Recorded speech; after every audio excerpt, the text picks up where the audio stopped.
Welcome to Hello Port Hueneme and Port Hueneme News. We are bringing you a combination of the Citizens Forum and the Mayor's Corner. And with us today, as usual, Rod Butler, the City Manager. Hello, Tom. Good to Welcome. see you. And Will Berg, the Mayor. Hello, Welcome. Tom. Good to Good, be here. good to see you. Uh, it's been a while since we were on the air before, vacations and all that kind of thing. And so we're going to cover the last two meetings and have some interesting stuff on there. Uh, the first one is the June 3rd meeting.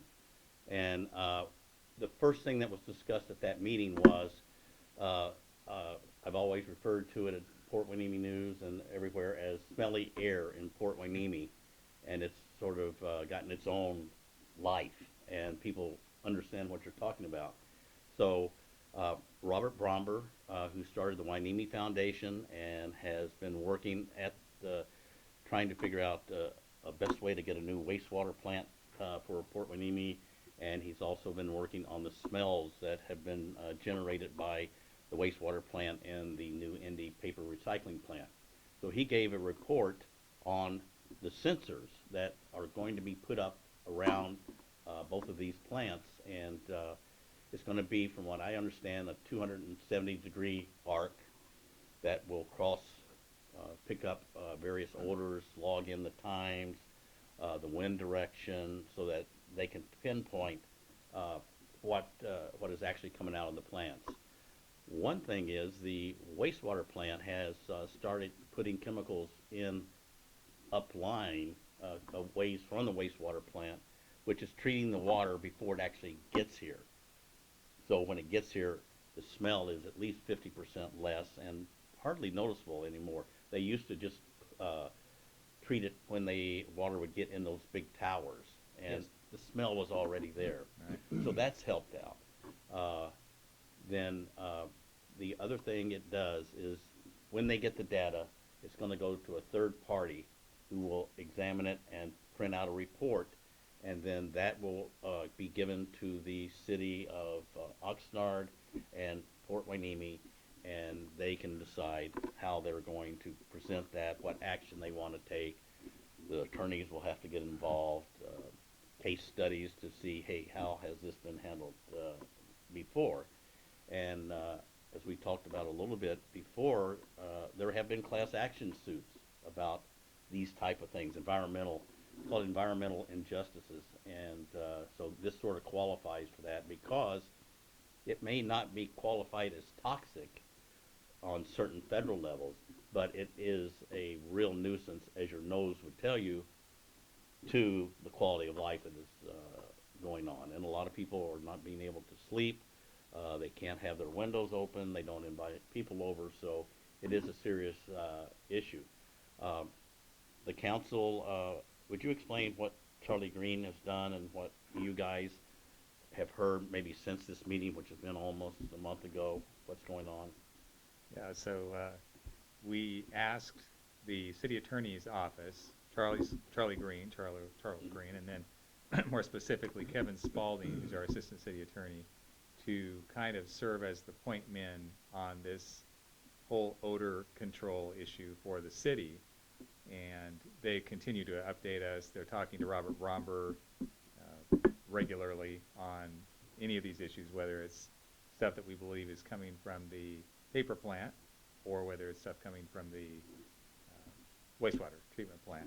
Both Uh, of which are in Oxnard, but right, right on right. the boundary line of Port Hueneme. Yeah, Perkins Road and Oxnard, but the impacts are coming to our residents. Actually, So, more so to Port Hueneme than Oxnard, just because of where the people actually live in relationship to maybe how the wind's blowing or the correct. other atmospheric conditions. Yeah, so I don't think there has been a lot of new news over this last month since the last update. Generally, Kevin Spalding will do an update at the first city council meeting of each month to report on any news that has happened over the previous month. And of course, that's the public city council meeting that anyone can attend or watch the replay afterwards. Um, Or watch this. that's right. That's right. So, but yeah, the biggest news lately has been Dr. Bromber and his sensors and the information gathering that will come out of that.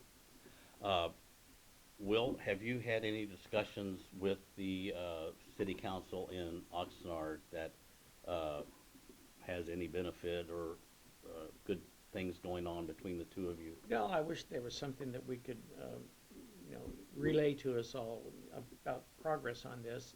The council is very much aware. City staff over there, it's almost a daily topic for them. It's frustrating to hear them, express their awareness of the problem. We just wish that, we could get some more action a little faster than later. But the Bob Bromber's routine of setting these arrays up, which are going to form a semicircle around the entire area. Each array has 3 sensors, and there are 6 or 7 arrays, 7 sites. arrays being Yeah. set out. So 7 times 3, there's 21 sensors there, and we have to do our homework, more homework to turn this in, and hopefully get more action from the city. When we're dealing with the air pollution board and when you're dealing with the city trying to pursue something to get it done, and especially when it's about a corporation within their boundaries, you need the hard facts before you just go try bumbling in, and because they'll just blow you out. Afraid so. So Robert will provide us with the data, and he's having an independent firm do the calculations once they get the information, so that there'll be no, the first thing they would do is say, oh, well, this is biased because you guys did it. And the answer will be, no, we didn't. So these are hard facts and figures. And, if you get people like the EPA and stuff into it down the road, California State, whatever, you need the numbers, and looks like we're gonna have it. Okay, thank you for the input on that. The next thing that was discussed is the city, well, I guess it was back in December, approved the Citizens Advisory Commission, which is going to be a commission that works with the city and the residents of Fort Hueneme, and the idea is to put together a communication channel where the city council can, when they have something they want to look into, they can go to the Citizens Advisory Commission, and if there's a committee for that already set up, fine. If not, we can do an ad hoc one and go out in the community and get information, bring it back to the board. The board would put it together and then give it to the city council, and they would have some good information and a lot less legwork than they would have to do to make a decision on what they wanted to do. And then in reverse, if the residents had an issue they were concerned about, they could come to the Citizens Advisory Commission, put out what they want to know, and we put that together, give it to the city council, and they would look at it and give back a yes, no, or why we can't, or we're, something's pending, we'll try that. So it's really going to be a way for to benefit everybody. It's a win-win situation. First, I have a list here of the. Will, Rod, you can look at the names and read them off as to who's on the board for the Citizens Advisory Committee. Sure. So for the Advisory Commission, the council appointed Larry Downing, Becky Bruning, Stephen Auclair, Eric Ford, and Tom Dunn. Oh, thank you. Did you want council member? Which council member? No, Okay. that wasn't important. How do you guys? I understand. I think coming into this next month, we're going to have our first meeting, start the structural review of how we're going to set it up and what guidelines we're going to use. Do you guys have any information on this and how you perceive to work with it? Yeah, I can tell you that we met, city attorney, city clerk, and I met earlier this week just to talk about the summer game plan, which is to have at least one meeting during July or August, and maybe even July and August, to get each of these groups off the ground, and especially with Brown Act training, because these are both groups that will have to be Brown Act compliant. There'll be public meetings, the agendas will be published in advance, all those things that go along with the Brown Act. So there'll be some training on that, and then the city attorney will also talk a little bit about the role of each of these bodies and make sure that the new members understand both their responsibilities, but also the tasks that will come along with their appointments. I think, let's see, that it was stated that this would probably be for maybe a year or two, sort of a living document as we go through seeing how it's working and everything. We'll make changes as we can go. Although the guidelines that were submitted that the city approved were taken from about, well, there was 100 cities that do this, and we specifically brought forth the types of advisory committees that a city our size and with our type of government, being a council government rather than the mayor having all the power, those guidelines are in there. They've been used, and every city is a little bit different, so it'll be a living document. Will? I agree. This is something now, these preliminary meetings to set up the program and know what their protocols are going to be. These will be important. They'll be taking place within the next month or two. Mm-hmm.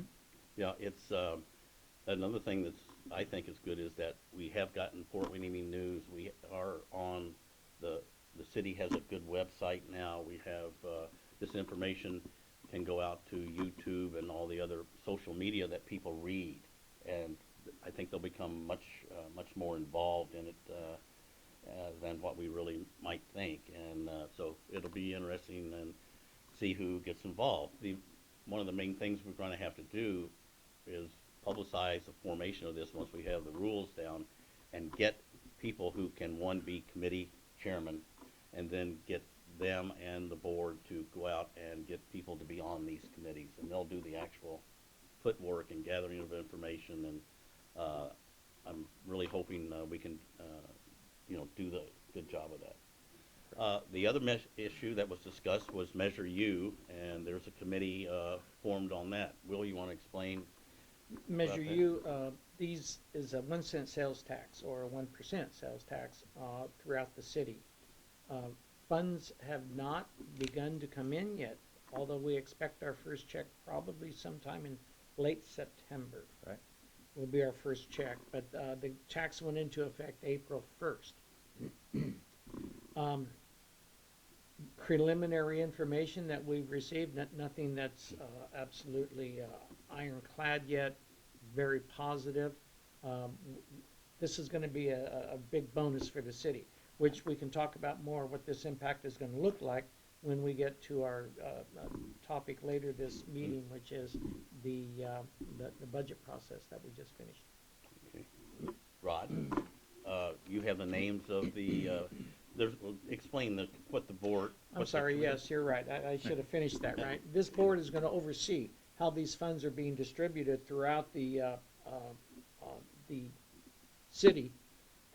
Promises that were made on this were public safety, also the streets. There were a few others, Rod? Yeah, Parks and Recreation. Some Parks and Recreation. So they're going to be overseeing how funds that are coming in from this are being distributed to different departments and different projects. Right. Rod? Yeah, the state law that allows cities to put these local sales tax measures on the ballot says you have to have one of these oversight committees. So we're complying with that requirement in state law, and the city council has approved 5 local residents to sit on the Measure U committee. We have Dawn Taylor, and that's a D-A-W-N, Dawn. We have Sharon Caleres, David Scrivener, Chuck Morgan, and Richard Richard Nick. Sorry, it keeps looks like an X, and I keep blowing it. That's my handwriting. Yeah, so Richard Nick. So yeah, those 5 individuals will be serving on this Measure U committee. They'll meet probably not quite as often as the advisory commission, but at least 4 or 5 times a year they will be meeting to review. If I remember, wasn't it a few years back that the state required this committee to be formed, where I've heard before, and I can't remember, just was it Fort Winnie, I'm sure there's been other cities where the money sort of wiggled around and nobody kept track of it. So the state said, hey, we have to track it, and that'll really help. Okay.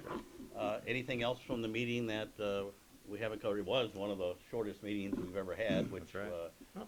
We Yeah. retired a police dog Oh, yeah. at that meeting, and we didn't get a full report. It was on the consent agenda. However, we did want to talk about that. We didn't get a chance to meet the dog.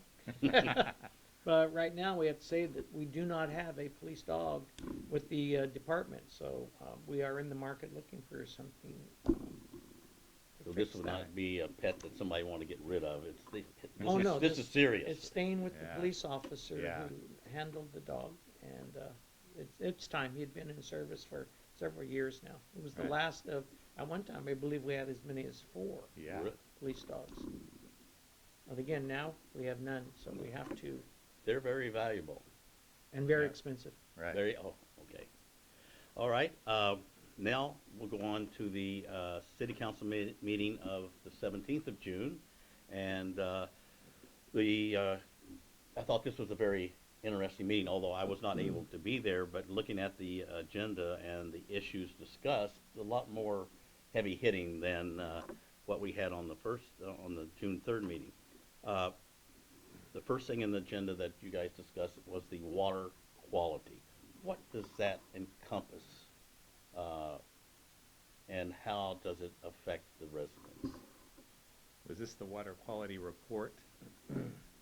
Yes. Yeah, so every year, the city's water utility has to produce a water quality report for the community that goes out. That, again, that's a state requirement. And we either do it it's available online, it's available on the city's website, and then it also gets mailed out as an insert to the utility bill. So you can see exactly how we did in all of these different categories of chemicals within our city water that gets delivered right to the tap of our residents. And we had no issues at all this year. We were within the state's guidelines and limits for all of those chemicals that we have to track. We do regular testing throughout the year to make sure that we are within those safe ranges. Will? Exactly, you said it all. It's been a easier year, easier process this time for the water quality. It's important. We have reverse osmosis filters in our particular plant. And there are times when we've been able to use those filters, times we have not been able to use those filters. So this continuous checking of the water quality is always very important. There have been complaints and citizens that have seen a little color in their water, if you will.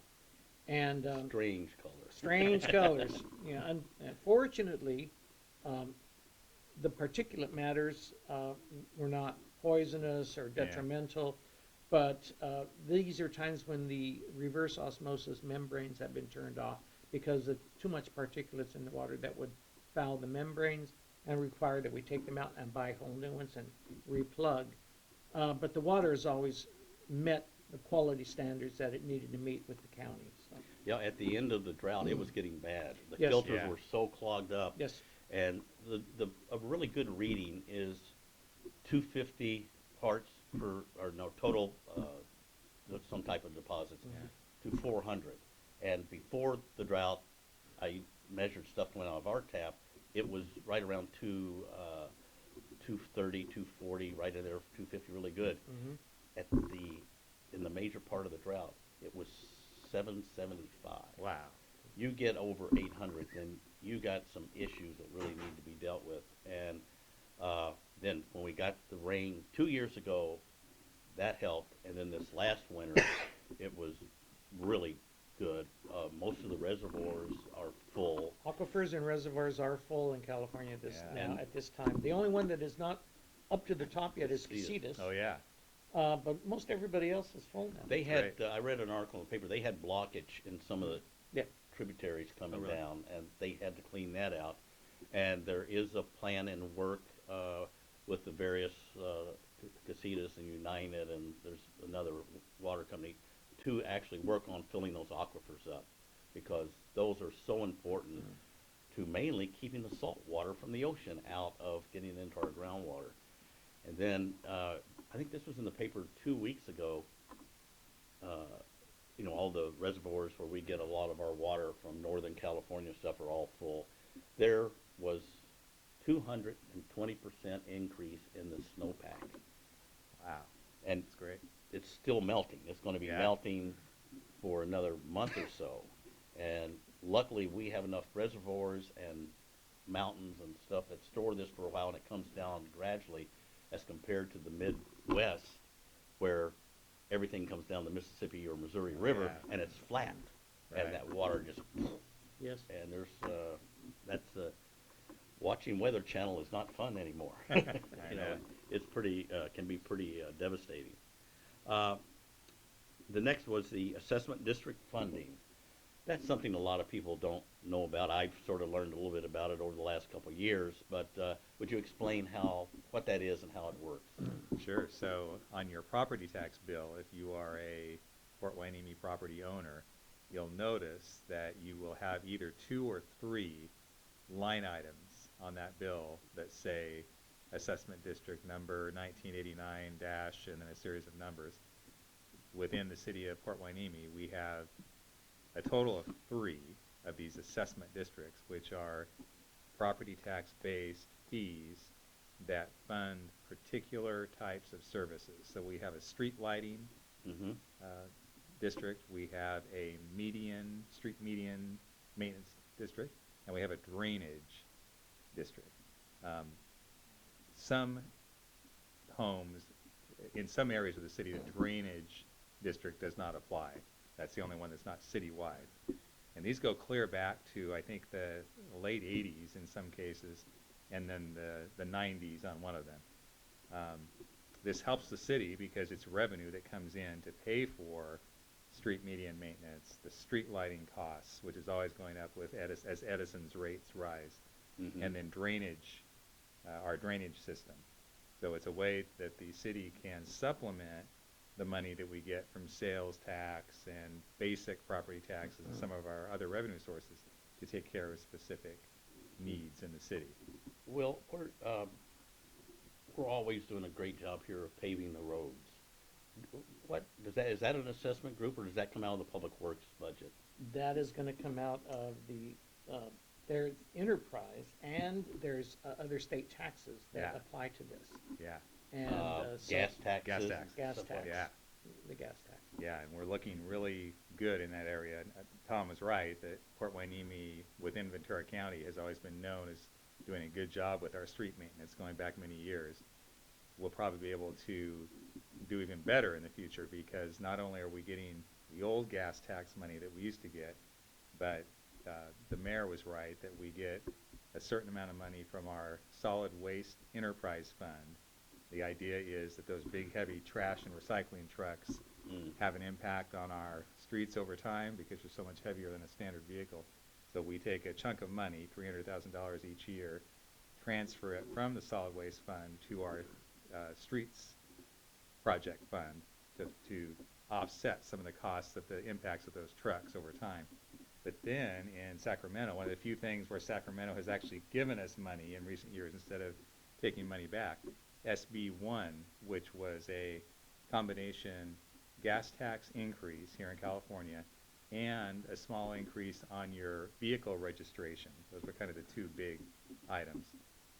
That is generating over $5 billion a year statewide for transportation projects and street maintenance, and local cities get a chunk of that money. It works out to about $300,000 to $350,000 a year for us here in Port Hueneme. So that basically doubles the amount that we have, that we have available for street maintenance every year. And Don Villafana, Public Works Director, is already busy putting the plan together for how we're going to spend that money to make sure that we stay ahead of the curve on our street maintenance. You'll see probably this summer work being done. You've already saw some of the preliminary work being done. Ventura Road, basically between Hueneme and Channel Islands, they were doing what they call crack sealing work, which is the preparation before the slurry seal goes down, which should happen this summer.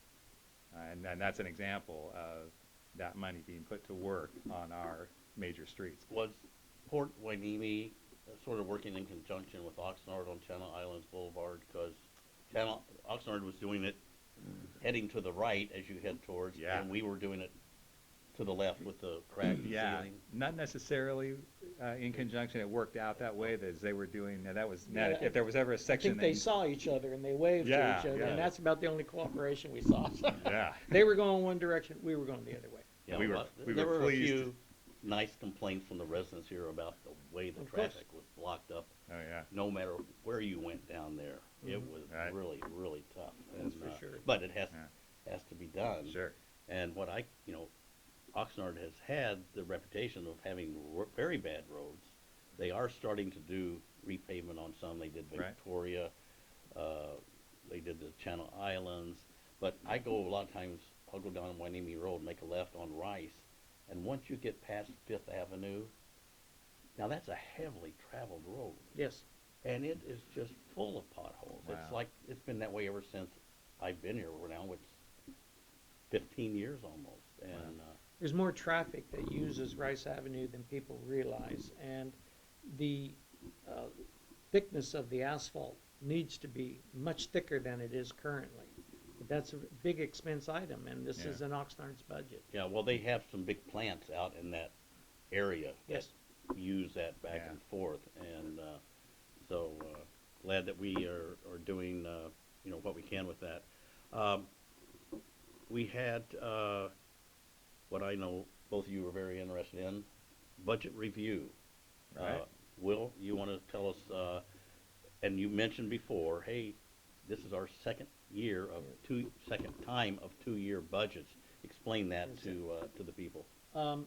Probably, 3 years ago, with the different council, we decided that it would be better if we tried to do a 2-year budget rather than an annual budget plan.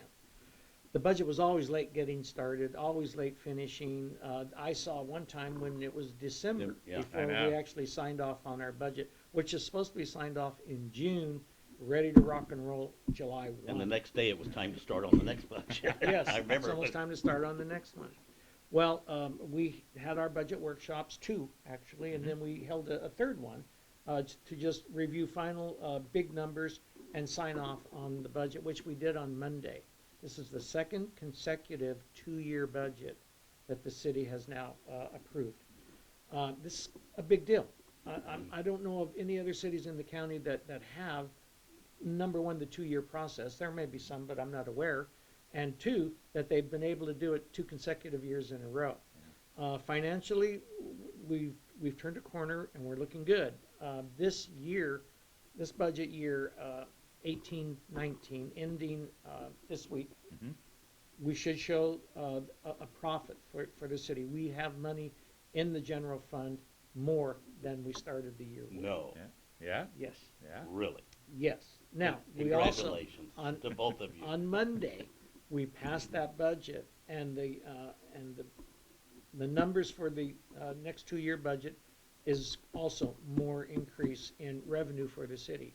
These are funds that are gonna be going into the general fund, but they're also gonna be going to, again, pay for a lot of capital improvements.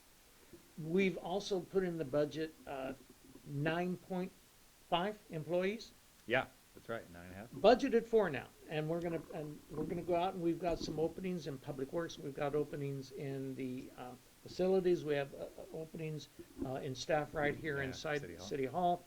So we look to now start filling these holes that have been out there for a long time.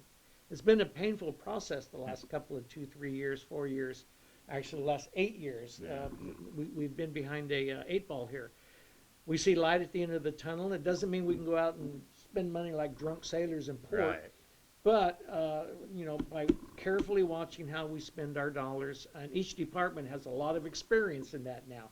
Last several years, they've been very frugal and holding back on a lot of improvements that needed to be made. Miranda Park is on our list, for example, but we now have money in the budget. We've passed items for Miranda Park, specifically mentioned, and we still have a profit at the end of the year. Yeah. So this, again, a profit, we say, This is money that's gonna be going into, pension funding, it's gonna be Right. going to healthcare and other things. We're gonna hire another police officer, more people in the police department, so we're looking really good. And the revenue for the city is not just based on cannabis, which a lot of people might think it is. Frankly, the three biggest sources of revenue for the city, number one is sales tax. And remember, we just passed Measure U. The estimates for that sales tax is to increase by $1 million to maybe $1.5 million first year alone. Shopping centers are beginning to fill up. We're seeing more business. I know it's colloquial, but I've got a neighbor who said she doesn't go to the Ralph Shopping Center anymore. I said, why not? She Too goes, busy. it's too crowded. It's too crowded. I said, great news. Yeah. Anyway, so no, Let's it build is good. another one. I wish. I wish, yes. So property tax, sales tax, very important for us. Second is property tax. Now, frankly, this year, actually, we're gonna see a decrease in property tax for the city. Because, as the real estate market begins to cool down, not as many homes are being sold in Ventura County. And Yeah. that is gonna end up being a reduction. We see this maybe as just a one-year phenomena, but it's gonna come back. Third is our vehicle license tax. And again, these are funds that also go in to help take care of our streets and roads Sure. in the area.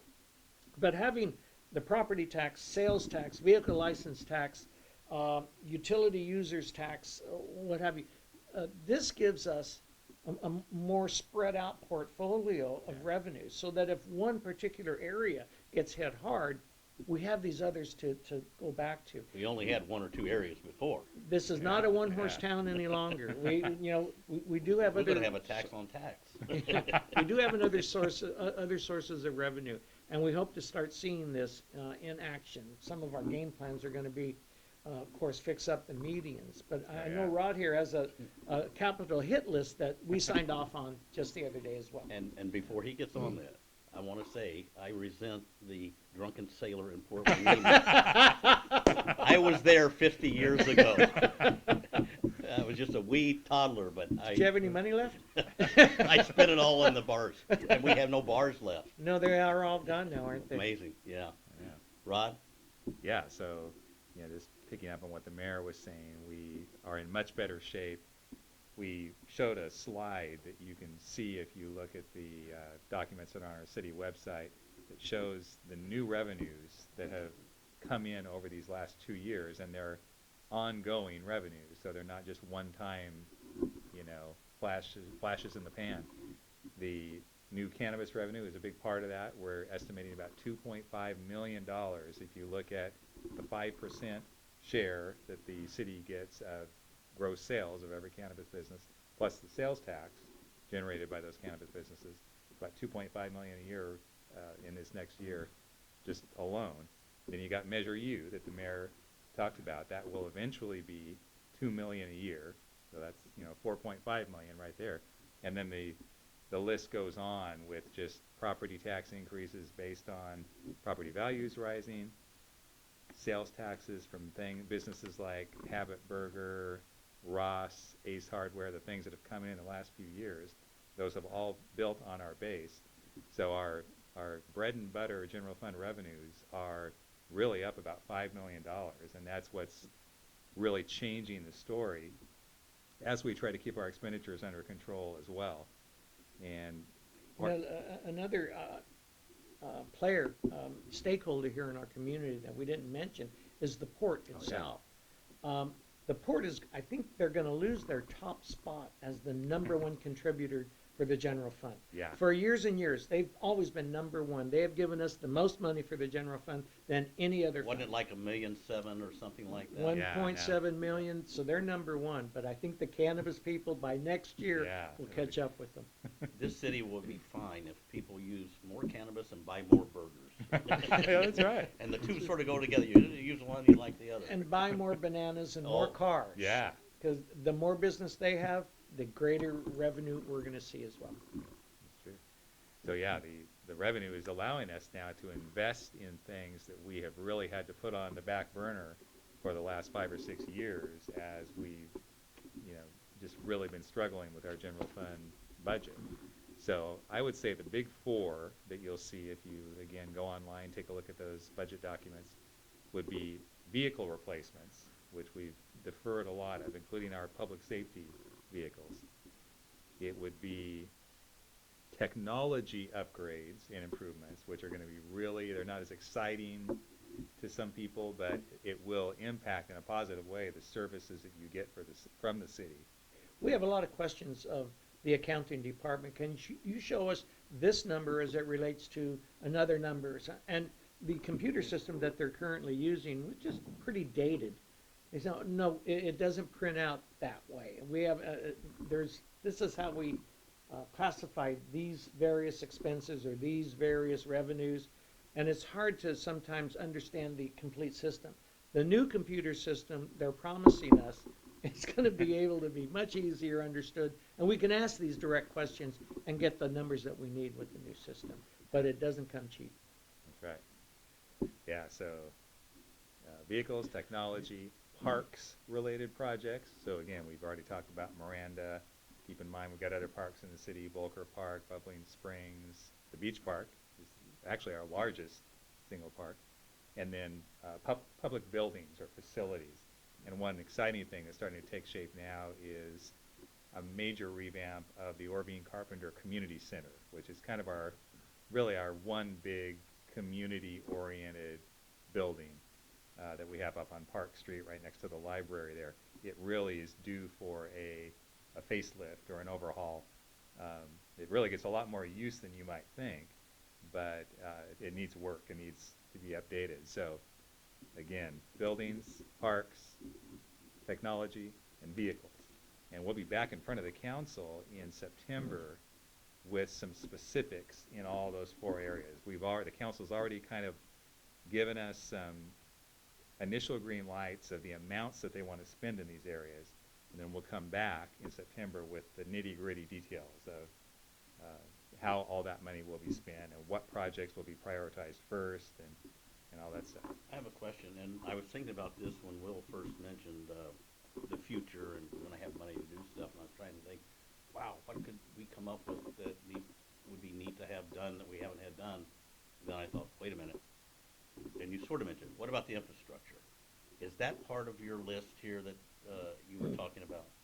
Yeah, if you define infrastructure as, some of those things I was talking about, buildings and parks, which I definitely would, and even I would say technology in a way is part of our, in the 21st century, that's part of our infrastructure. If you're talking streets, which a lot of people, when they say infrastructure, they mean Streets and water pipes and stuff. Yeah, that's another whole That's huge, another bucket of money. Yeah. Good. And so that doesn't come from the general fund. So, Yeah. and we have funds to begin some major projects coming up. Yeah, Beware of Channel Islands Boulevard. Sooner or later, It's we gonna have to start replacing water pipes that are 30 to 40 years old there. And we're having continuous breaks and leaks that are occurring.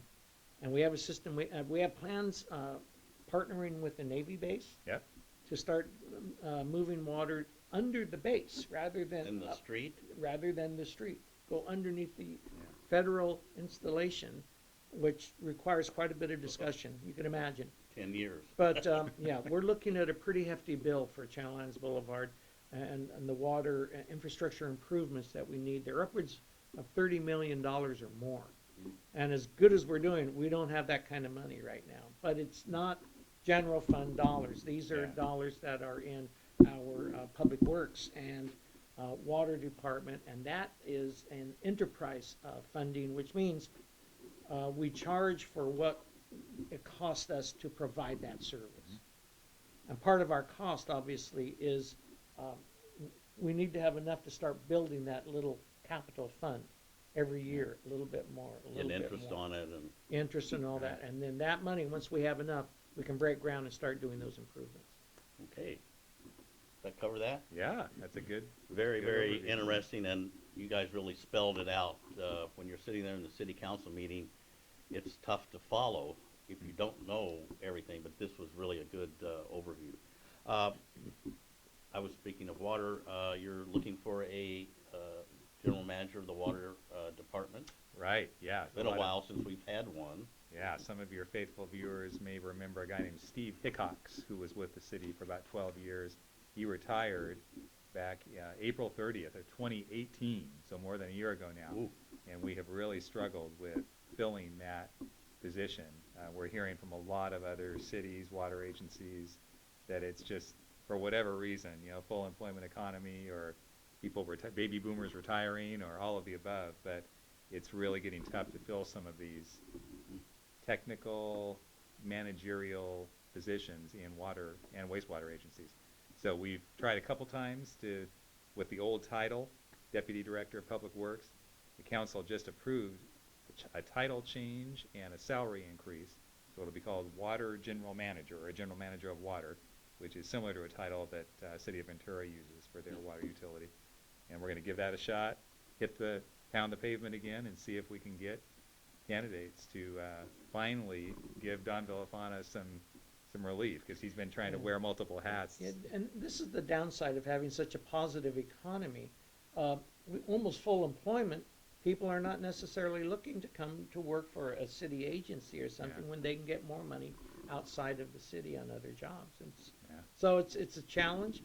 The success is creating this challenge for us, but we gotta Yeah, I tackle hope with you it. guys do as good a job on this as you did with getting the new department heads when you came in, and we had to get rid of a number of them for various reasons. So Well, you have to say too, and give credit where credit is due, Rod has a magic touch with hiring some excellent people that he has brought in, department That's great. heads.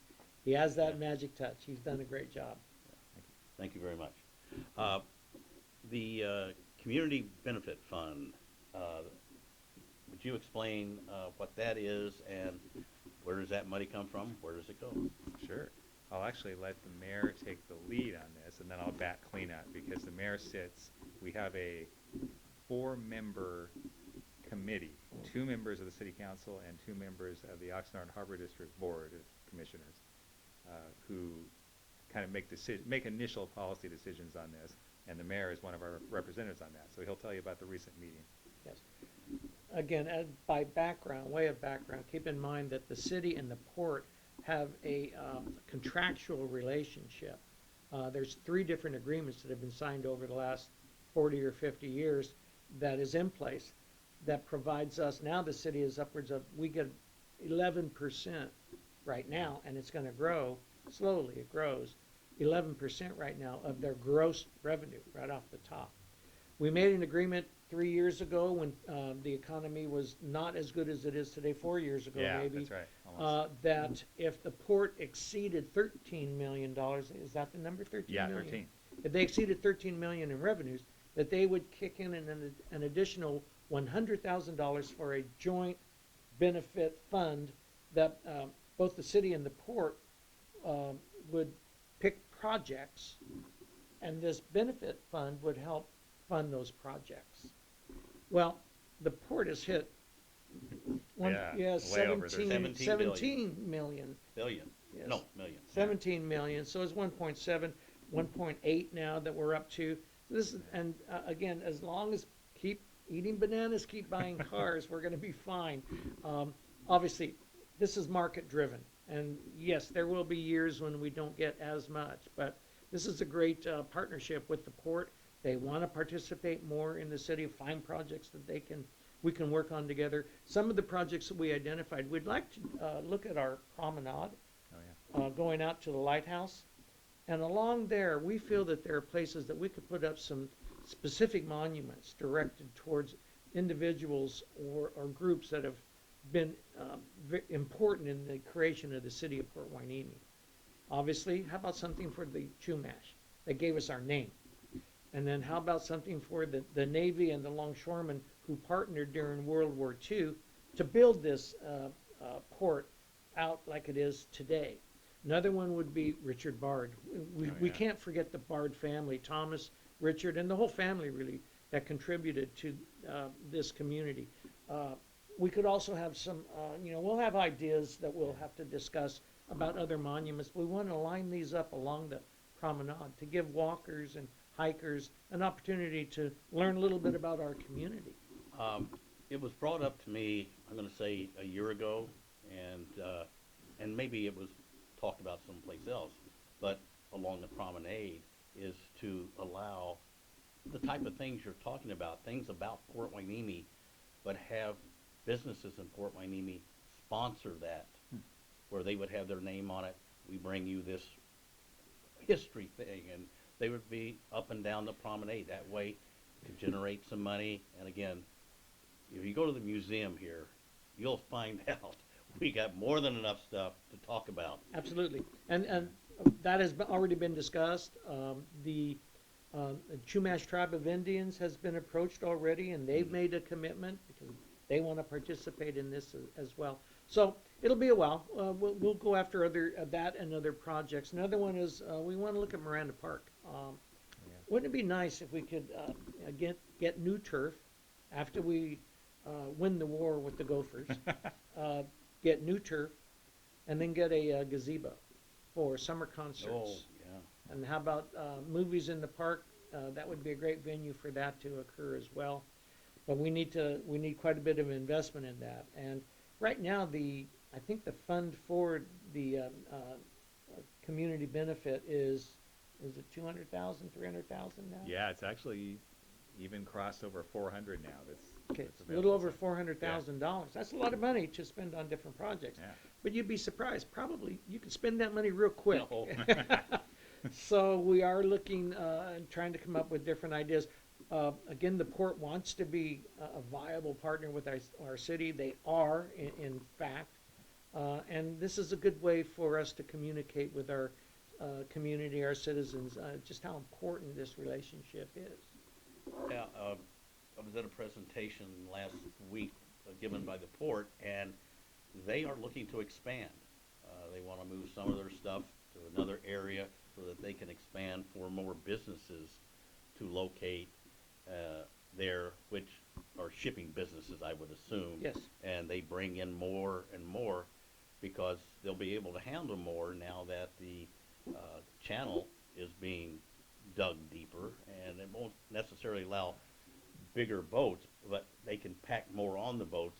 Therefore, they would go further down the water. So we need that extra. Is it 5 feet, I believe? They're going down an additional 5 feet, down to 40 feet, maybe a little more, Yeah, to make a 41. big difference. Yes. And so there's another source of revenue. So finally, with Port Hueneme, it's fun to talk about funny.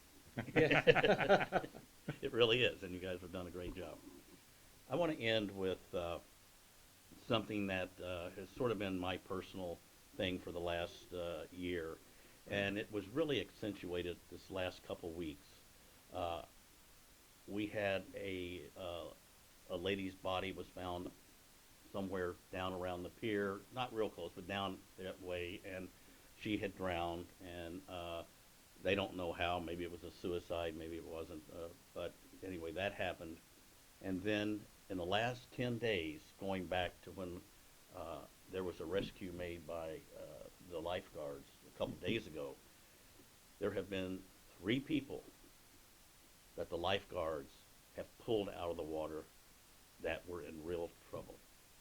And what I have wanted to do for a year, since we have so many people coming to our beach from all over the world, all over California, when it gets hot, they stream in for the valley. And I think, and I've seen it at other beaches, Ventura to be particular, are signs in the parking lot and on the beach that say, dangerous surf, please be careful, whatever. Also, swim, in front where the lifeguards can see you. And So where are we on signs? where Is that are the we question? on? It did. I emailed the city council and Okay. you and everybody else. Rod, where are we on signs? Yeah, yeah, we just met again after the last done email. The 15th. The barrage on the, we met with staff internally here. We're gonna move forward with this. Bottom line is we're gonna do the signs that you've been asking for. But it's important for people to understand that those signs are part of an overall system that includes the lifeguards use flags, and I think you know something about that because you live down in the beach area. It's a way for the lifeguards to measure the condition of the ocean and the winds and basically the danger index, and they'll use different flags that will signal. I guess maybe some of the people that are swimming and they're on the beach understand that, Very but few. it's primarily for the lifeguards themselves. So that, in conjunction with having the lifeguard program in place and signs, we hope will, continue to create a safe beach for us. And again, Exactly. part of our city port discussions and the community benefit fund, we've talked about the potential of getting a boat that lifeguards can use. We, guess where we can store the boat when it's not being used? Over at the port. They would accommodate us there and have space for us. And then in days when we've got heavy beach activity, we can have that boat out there just all day long. And we feel that would be very I already have a name, enhance the safety. name for it. Name for the boat. Yeah, the mayor's yacht. Yeah, Maybe next year. We'll next make year it when happen. we, when the coffers are rolling over. Yeah. That would really be, fabulous because, I don't think that, I've seen it. Kids get out of car and just run to the beach, and they don't know what the flags mean. Their parents probably don't know, and, there was a drowning sometime in the last 10 years, and the city got sued. One of the first things, Will, you and I used to sit out in the audience at the city council meeting, and I think it right. was brought up then. This is when we were talking about the city's insurance, and that was brought up that, hey, they got sued, and that money has to come from the insurance plus the deductible or whatever, and with 3 people in a week and a half is rough. Three rescues in a week and a half.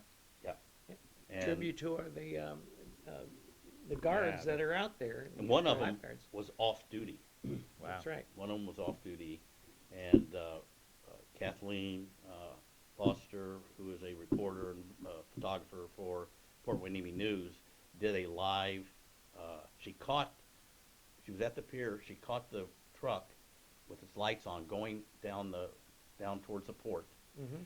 and then when they came back, she did a live interview that we posted of the 2 lifeguards that went down there, and they said the same thing. The water may look calm, but underneath there is a current, and that's what's dangerous, and you can't see it, and that's why I think the signs are important. I'm glad to hear that's going to happen. Guys, thank you very much. This was very informative. Thank you. And congratulations on we're skiing uphill. Thank That's you. We're right. downhill. Thank you. Okay. Thank you guys for watching, and we will be back next month with another show.